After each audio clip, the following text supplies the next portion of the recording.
This is the Big O Show. This is the Big O Show. There he is. He's ready to go. What's going The on? man, the myth, the legend that is Jay Skurski. How you doing, baby? You doing all right? I'm doing well. Yeah, very good. Thank you for having me. Hey, it's always a pleasure to have you on, my brother. You always have time for us throughout the years, and we always appreciate it immensely. Talk to us right now, injury-wise. What's the latest? What are you hearing with the Bills going into Well, this how game? much time do you have? It's a lengthy list right now for the Bills. This is a team that's quite beat up for week 3 of the season. Just so you know, Jay, as you go with this list, the more names you give us, the smiles get bigger and bigger all across the platform. So go ahead, make them Yeah, happy. well, I mean the big thing here is the secondary for the Bills, and what are they going to be dealing with? You're looking at Dane Jackson, a starting cornerback, and both starting safeties, Micah Hyde and Jordan Poyer, who have missed practice on Thursday. I don't know that any of them are expected to play. I think maybe Poyer might have the best chance. But and this is a team that's already without Tre'Davious White on the PUP list. So that's your 4 opening day or, quote unquote, week 1 starters, if you want to count White on that list. So they are looking at being severely shorthanded in the secondary. They were down a couple of defensive tackles in week 2, Ed Oliver and Tim Settle. Those guys look like they're working their way back. They were limited in practice. Gabe Davis told us today after practice he is going to play. He also had missed the game.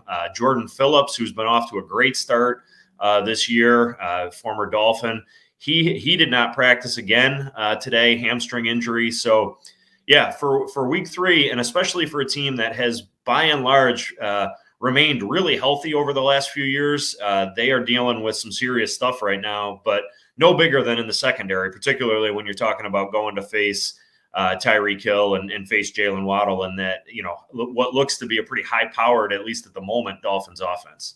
Yeah, and let me tell you, Jay, the one thing that's always been impressive about Buffalo is the depth that this team has. Now, the names you're talking about, I mean, Dane Jackson's young, but the other guys, those guys are studs, man. Yeah. It's hard to replace, monsters like that.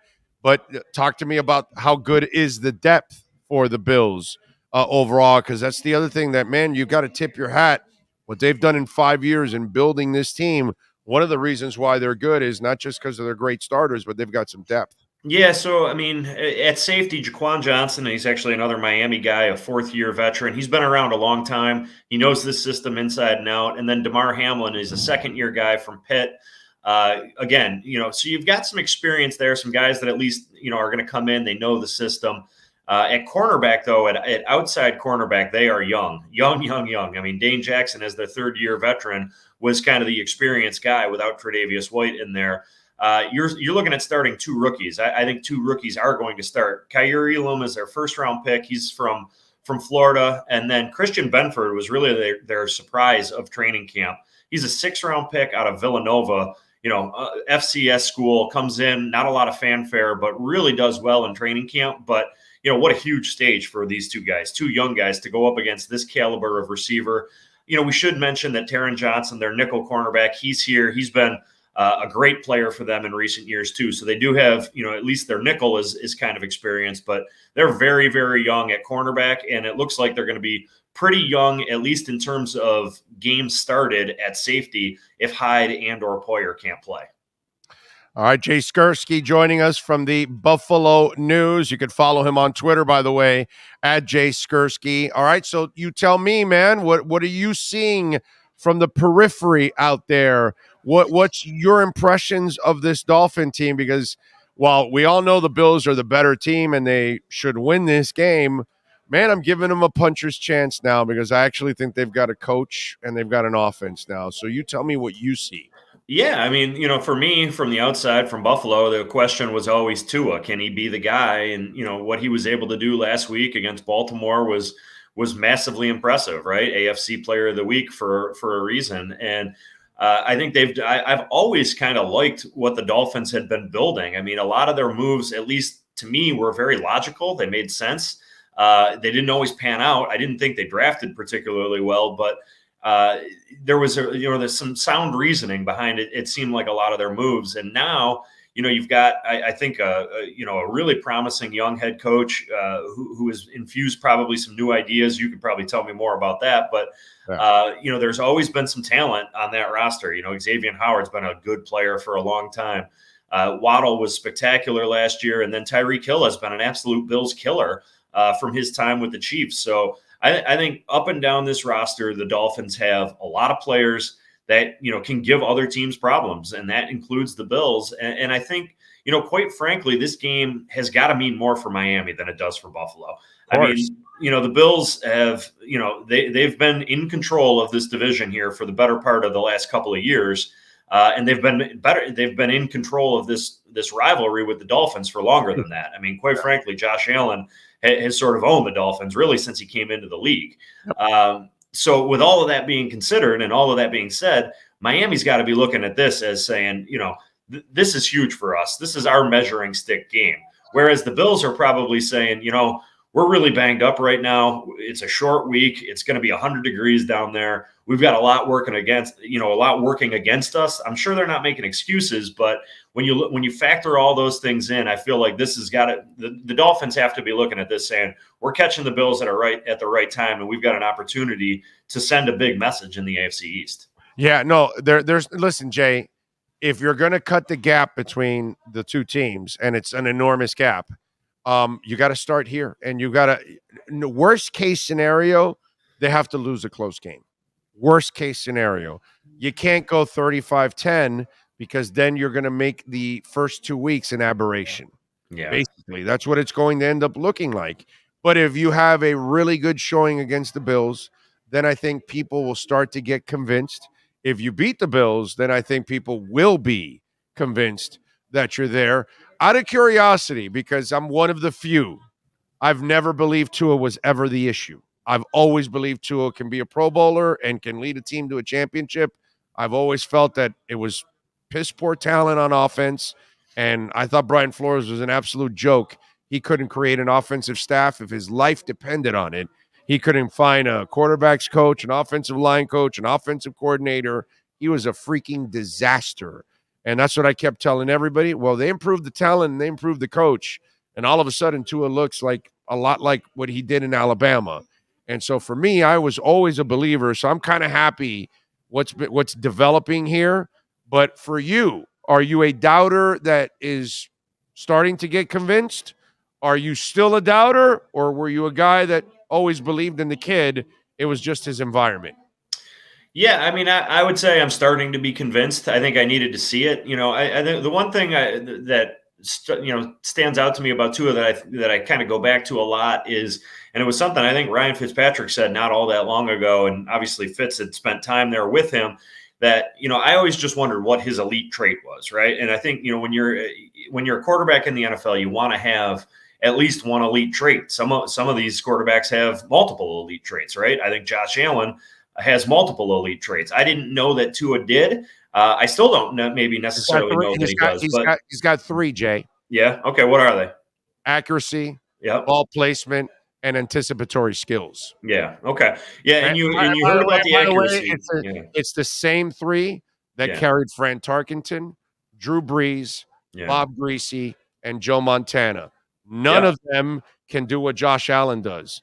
Right. None of them can have a linebacker or a defensive end draped on him and throw a 20-yard strike. Yeah. None of them can. None of those guys could get the ball and run 20 yards like a deer, like Josh Allen. All those guys had to be pocket passers that needed a clean pocket in order to get it done. And their coaches always complimented those quarterbacks with the proper talent. To me, Tua's in the mold of those kind of quarterbacks. Right. That he's not those freaks now.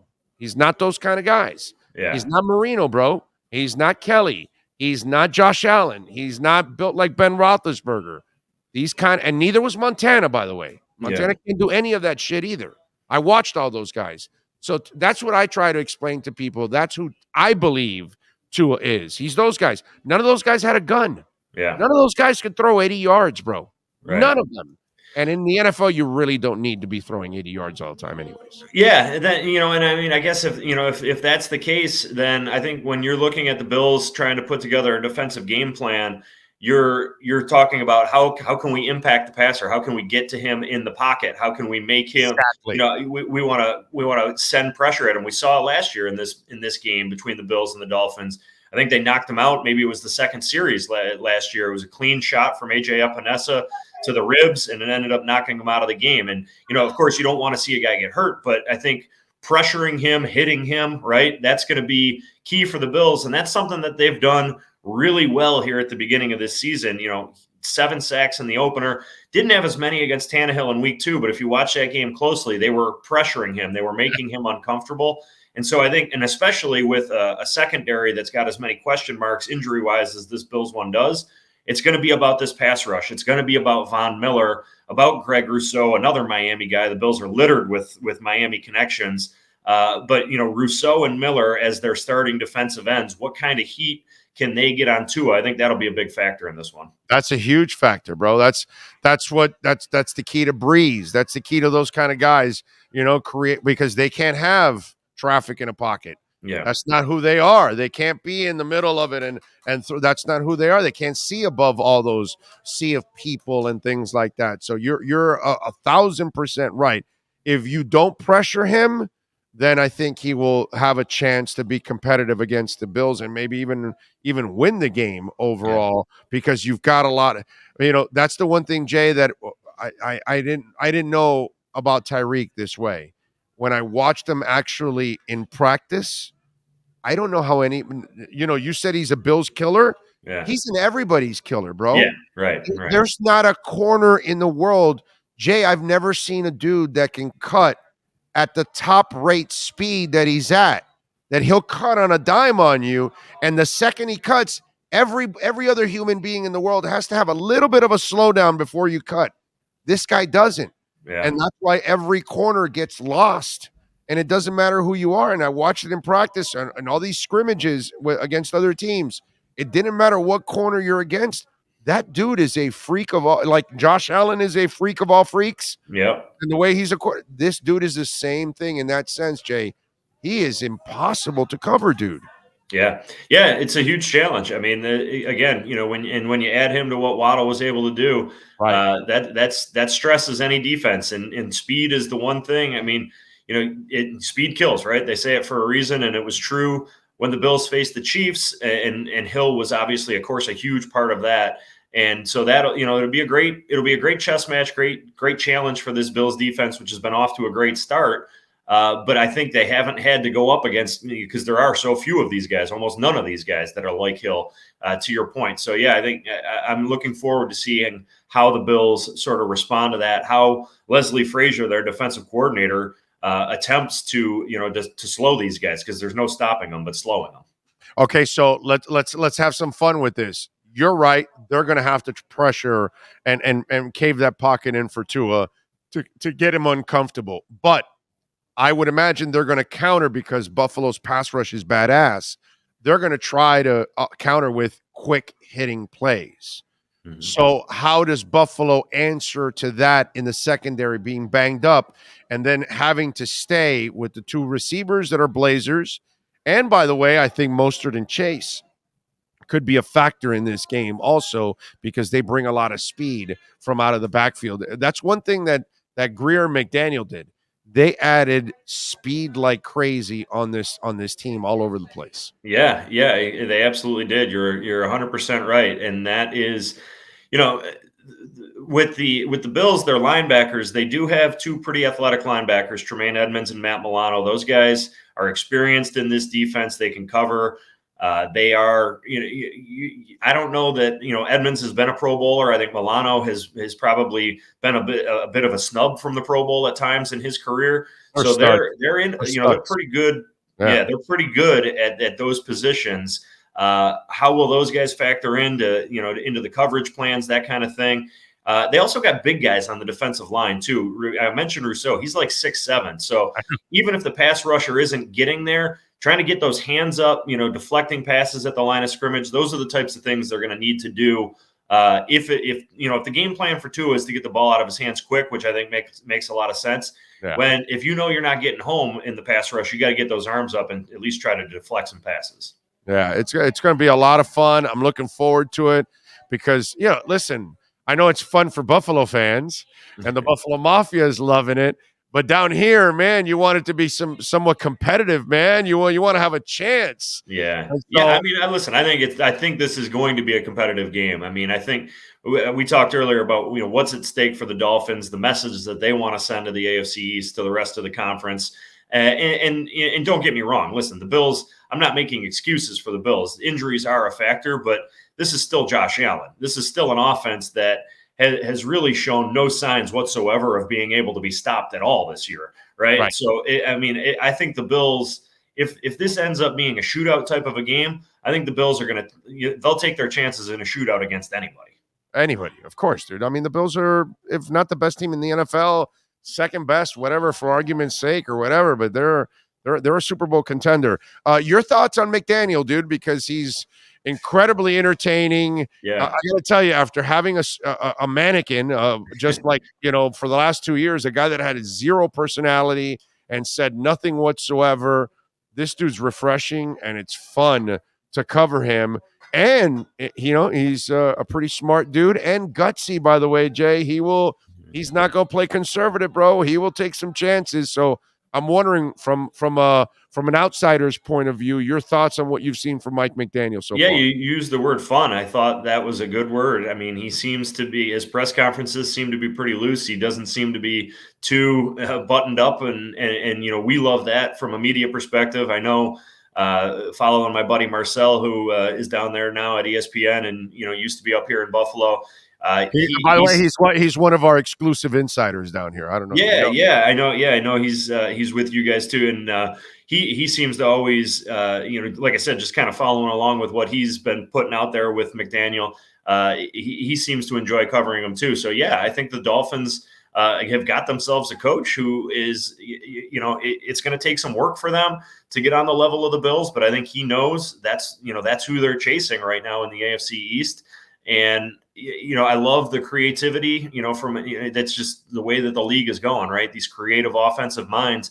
And certainly he's one of those guys. And, the early returns, I would say, are pretty good. I mean, you got 2-0, a division win, and then a team in the Ravens that's a perennial playoff, not Super Bowl, but playoff. But not only that, they're like the Bills. Yeah. They own the Dolphins. Yeah. And so they're a tough team to defend, right? I mean, they're a unique challenge. Exactly. That's why I'm not a Lamar guy. I think that they live off of getting the advantage on everybody in the regular season because it's so hard to prepare. But once you get to the postseason and the difficult defenses step up, they shut down the run and then they force Lamar to beat you with his arm. And that's what happened this past Sunday. They only scored 3 points in the fourth quarter. After all that, when you're on script and everything's going fine and you're front running, it's all great, dude. The guy that the Bills played that we had here for 7 years, Tannehill. Mm-hmm. Same thing with Tannehill. He's great on script as a game manager, all that stuff. But then when the crap goes awry and then they shut down Henry and then it's, hey, pressure's on you, kid. You're done. It's over.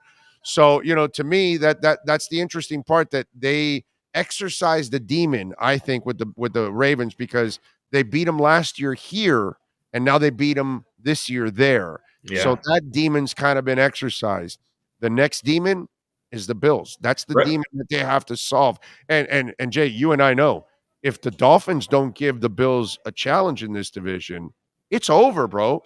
Yeah. You don't give the Patriots any hope, right? And the Jets are done, but you don't give the Patriots look terrible. I don't know about you, but they look like no threat whatsoever anymore. No, I picked the Bills to win the division, but I picked the Dolphins to make the playoffs as well. And so I do think the Dolphins can keep this competitive. I mean, when you look at the Bills next month, they are at Miami, at Baltimore, home against Pittsburgh, and then at Kansas City. So they got 3 of their next 4 on the road. And then they get to the bye week. So their stretch before the bye has been a very challenging one. And, you can add starting the season at the Rams in there too. So 6 weeks at the beginning of the season for the Bills is pretty big. If I think most people said they could go, 4-2, heck, maybe even 3-3 and still be in good shape the rest of the way, because the schedule sort of eases up after that. But if they can blitz through this and go 5-1 or I mean, I think 6-0 would be a real stretch. But if they can get to at the bye at 4-2, 5-1, then I think the division is well within. It's going to be theirs. So I think in that sense, this is a really big early season game, because if the Bills can pick up, have a game and a half, lead on the Dolphins, but with the tiebreaker with an early win, then I think they're going to be sitting pretty well set up for the rest of the season. And, because you got to make it through this next month, and then, like I said, the schedule kind of eases up a little. All right, so give me the prediction, Jay Skurski from the Buffalo News. What is it?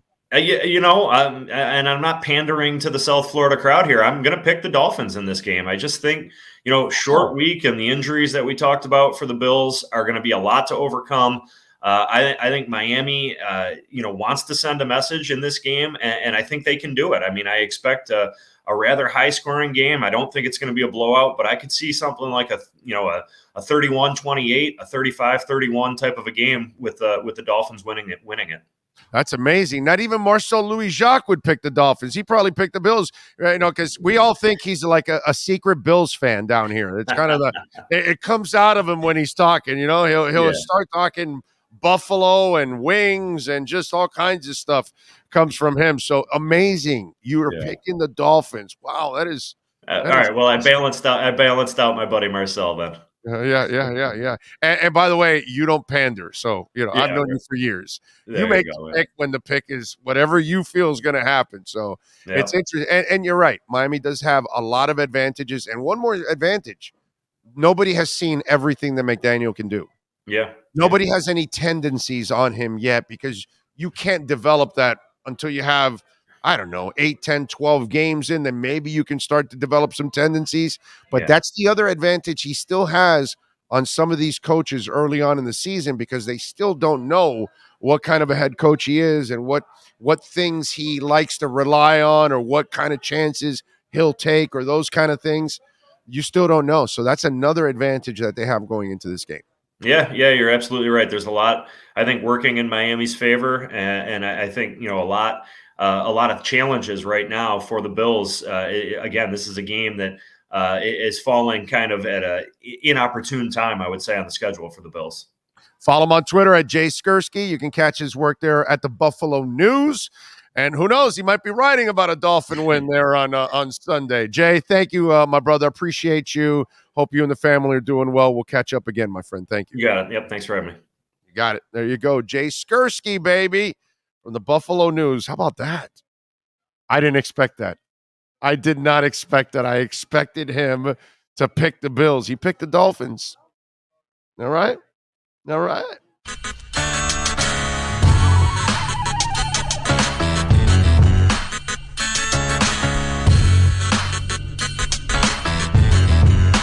This is the Big O Show. This is the Big O Show.